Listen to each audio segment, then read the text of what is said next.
Good morning student, आज हम इस वीडियो में सब्जेक्ट संस्कृत के अंदर हमारा जो तीसरा चैप्टर है परम निधानम यानी कि ग्रेट ट्रेजर। स्टूडेंट, हमने अभी तक 2 चैप्टर कंप्लीट कर दिए हैं। अब हम तीसरे जो चैप्टर है हमारा उसके वीडियो की हम शुरुआत करने जा रहे हैं। तो आइए देखते स्टूडेंट्स, सबसे बहुत ही बढ़िया और एक अच्छा लेसन है परम निधानम कह। इस चैप्टर के अंदर ये बताया है स्टूडेंट्स कि जैसे हम कहते हैं ट्रेजर का मतलब होता है कि खजाना। अब खजाना जो है वो हम डेफिनेटली ये चीज़ कह सकते हैं कि खजाना मतलब कि जिसके अंदर बहुत सारी चीज़ें होती है जिसको प्राप्त करने के बाद हम बहुत ही खुश हो जाते हैं। अब यहाँ पर जो खजाना है वो एक खजाने की बात करें, लेकिन कैसा खजाना? ज्ञान का खजाना, द ट्रेजर ऑफ नॉलेज। यहाँ पर राजा भोज और एक व्यक्ति के बीच बात करी गई है, एक पंडित जो जिसे हम कहेंगे स्कॉलर, जो अपने आप को बहुत ही बड़ा स्कॉलर मानता है, और राजा भोज और उस स्कॉलर व्यक्ति के बीच जो वार्तालाप हुआ है उस वार्तालाप को यहाँ पर एक नाटकीय स्वरूप के अंदर प्रेजेंट किया गया है। और राजा भोज जो बहुत ही वेल नॉन एजुकेशनलिस्ट, जिसे उन्होंने एजुकेशन वाले जो लोग थे या तो जो ऐसे लोग जो म्यूजिशियंस मतलब उन्हें बहुत ही पसंद है। जैसे यहाँ पर भी आपको इंट्रोडक्शन में दिया हुआ है कि राजा भोज जो थे वो मालवा के यानी कि फिलहाल का known as Madhya Pradesh at present, living in Dharanagar. The fame that Raja Bhoj attain that time is still alive today. Even today many interesting stories of his good governance. आज भी उनकी अच्छी स्टोरियाँ जो है जो हम देखते हैं और पढ़ते हैं। His ability to be just even under the most difficult circumstances and his ability to recognise the learn are popular. A collection of such stories in Sanskrit called Bhoja Prabandha. उनकी कुछ स्टोरियाँ हैं जिन्हें कलेक्शन को भोज प्रबंध के नाम से भी जाना जाता है। Now in this there are many events related to Raja Bhoj are described here by using many verses with ascetic poetic qualities. Now, in addition to these, Sanskrit poets of different periods have been accepted by Raja Bhoj as a character to present their ideas. उनके जो विचार है वो विचारों को यहाँ पर प्रस्तुत किया गया है। और one such story in dialogue form is presented here, focusing on Bhoj. In this dialogue between Raja Bhoj and young scholar it has been progresses. There is a total half when it comes to the point of contentment, यानी कि जब वो बात जब चलती है उनकी और जब लास्ट में contentment की जब उसका अंत आता है, so that is these stories we stress in the importance of contentment. तो इसके अंदर बहुत ही बढ़िया उन दोनों के बीच जो वार्तालाप हुआ है, दोनों एक दूसरे के अपने आप को जो बहुत स्कॉलर मानते हैं वो चीज़ बताने के लिए यहाँ पर बहुत ही प्रयास किया गया है। और who is the best in knowledge, यानी कि दोनों में सबसे सर्वश्रेष्ठ नॉलेजेबल कौन है, किसके पास अच्छा नॉलेज है, ये यहाँ पर बताने के लिए यहाँ पर थोड़े फनीएस्ट अगर कहें तो भी उसमें कोई डाउट नहीं है, ऐसे शब्दों का भी इस्तेमाल किया गया है। और बहुत ही इंटरेस्टिंग लेसन है जो आपको पढ़ने में बहुत ही अच्छा लगेगा। और रियल में ये लेसन पढ़ने के बाद हमें जानने को मिलता है कि एक जिसे कहते हैं कि भाई सेल्फ नॉलेज, मतलब हमारे अंदर जो सेल्फ नॉलेज होना चाहिए वो किस प्रकार होना चाहिए वो बताया गया है। तो देखते हैं क्या ये भोज नाम नृपति विद्याप्रिय कलाप्रिय प्रजाप्रिय आसीतः। भोज नाम के जो नृपति यानी राजा जो थे वो विद्याप्रिय यानी कि उनको एजुकेशन वाले लोग बहुत पसंद थे, कलाप्रिय जिनके अंदर कला का नॉलेज हो, प्रजाप्रियश्च और प्रजा के बहुत ही प्रिय एक राजा थे। अतः तस्य राजसभायां दूरदेशात् अनेक विद्या विशारदाः पंडिताः समागच्छन्ति स्म।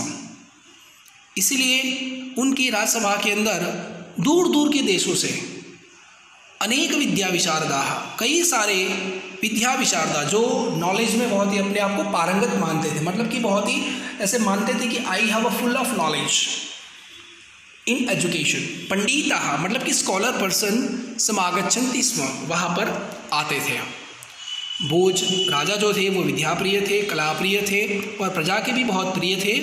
उनके राज्य के अंदर दूर दूर के देशों से जो अपने आप को स्कॉलर मानते थे वैसे पंडित वहाँ पर बहुत आते थे। एकदा भोजः प्रसादस्य गवाक्षे उपविष्टति आसीत्। एकदा यानी कि एक दिन जो राजा भोज थे वो प्रासादस्य यानी कि जो महल था उनकी गवाक्षे मतलब है बालकनी, यानी कि एक दिन राजा महल की बालकनी में उपविष्टः आसीत् वहाँ पर खड़े थे, जो आपको इमेज में भी दिख रहा है।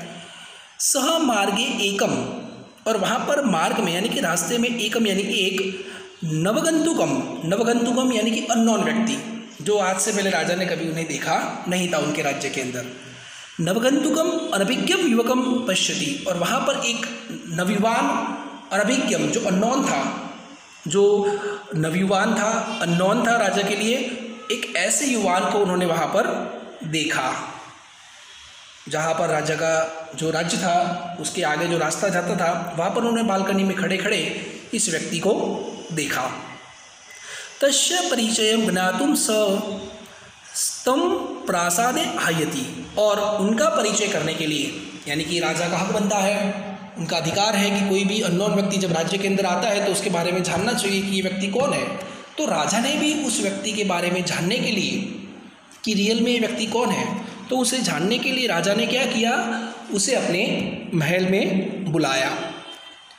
ततस्तयोः मध्ये एवं वार्तालापः संजातः, और बाद में देन उन दोनों के बीच, ततस्तयोः मध्ये यानी कि उन दोनों के बीच, एवं वार्तालाप जो वार्तालाप हुआ है, संजातः उस वार्तालाप को यहाँ पर बताया गया है कि उन दोनों के बीच किस प्रकार का वार्तालाप हुआ था। तो सबसे पहले राजा भोज ने उसे पूछा कि हु आर यू, आप कौन हो। तो यंग मैन जो युवान व्यक्ति था उसने कहा आई एम घटपंडित अस्मि, मतलब मैं कौन हूँ, मैं घटपंडित हूँ। तो भोज ने कहा घटपंडित, व्हाट डज मीन घटपंडित, घटपंडित का मतलब क्या होता है, ऐसा कैसा नाम है, आज तक मैंने ऐसा घटपंडित नाम कभी सुना नहीं है, ऐसा कौन सा नाम तुम बता रहे हो। तो जब वो घटपंडित है और घटपंडित के बारे में कि घटपंडित का मतलब क्या होता है, घटपंडित नाम तो मैंने कभी सुना नहीं है, तो उसके लिए अब जो वो जवाब देता है कि घटपंडित का मतलब क्या है, क्योंकि उसने घटपंडित का मतलब बहुत ही अच्छे से बताया है कि घटपंडित किसे कहते हैं और मैं अपने आप को घटपंडित क्यों कहता हूँ। तो उसके जवाब में वो व्यक्ति क्या कहता है कि अब वो उसका मतलब बता रहा है कि मैं अपने आप को घटपंडित क्यों मानता हूँ। तो युवक कहता है यथा घटे परिपूर्णम जलम तिष्ठति, समझना स्टूडेंट क्या कह रहा है कि यथा घटे परिपूर्णम जलम तिष्ठति, जिस तरह से जो घटे यानी जो घड़ा है जिसे हम पॉट कहते हैं, जिस तरह से घड़ा जो होता है वो परिपूर्णम जल से परिपूर्ण किया गया हो, तथैव मयि परिपूर्णम ज्ञानम वर्तते, उसी तरह मेरे अंदर भी जो ज्ञान है वो बिल्कुल घड़े की तरह पूरा भरा हुआ है, मैं ज्ञान से परिपूर्ण हूँ।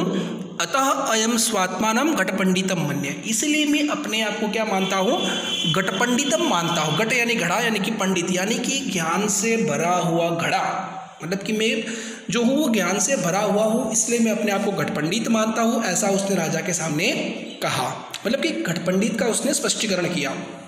तब राजा भोज ने क्या कहा, युवकस्य गर्वपूर्णाम उक्तिम श्रुत्वा स्वात्मानं तत् अभ्यधिकं गत्वाम अहंकारेण सह। अब ध्यान रखना, क्योंकि राजा मतलब राजा के सामने कोई व्यक्ति आके इस प्रकार का बोले तो राजा स्वाभाविक है कि वो सहन ना करे, मतलब ऐसा लगे कि राजा ज्ञान में कम है। तब राजा ने अपने आप को ज्ञान से ज़्यादा बताने के लिए उन्होंने क्या कहा कि मतलब वो अपने मन में ही कहते हैं कि वो गर्वपूर्णाम यानी कि गर्व के साथ उक्तिम श्रुत्वा, जो राजा के सामने जो भोज ने बात कही उसको सुनने, जो युवक ने कही बात उसको सुनने के बाद उन्होंने अपने आप को अहंकारेण मतलब कि प्राउड के साथ गर्व के साथ कहा यदि त्वं घटः असि तर्हि अहं मद्गरेण वर्तते। क्या कहते हैं कि अगर तुम घड़े हो मतलब कि तुम पॉट हो तो मैं क्या हूँ, मदगरत्वेन, मदगर यानी कि जो हथौड़ा जिसे हम कहते हैं हैमर, कि मैं मदगरत्वेन मैं हैमर हूँ, हथौड़ा हूँ, और हथौड़ा जो है वो घड़े को क्या कर देता है, तोड़ देता है, ऐसा उन्होंने कहा। किसने, भोज ने। तो इस प्रकार से उन दोनों के बीच वार्तालाप हो रहा था। अब उन दोनों के बीच कन्फ्लिक्ट क्रिएट हो रहा था, और किस प्रकार से ये कन्फ्लिक्ट हो रहा था और क्या हुआ था, तो ये जो है स्टूडेंट हम इसके बाद के अगले वीडियो में देखेंगे। तब तक गुड बाय।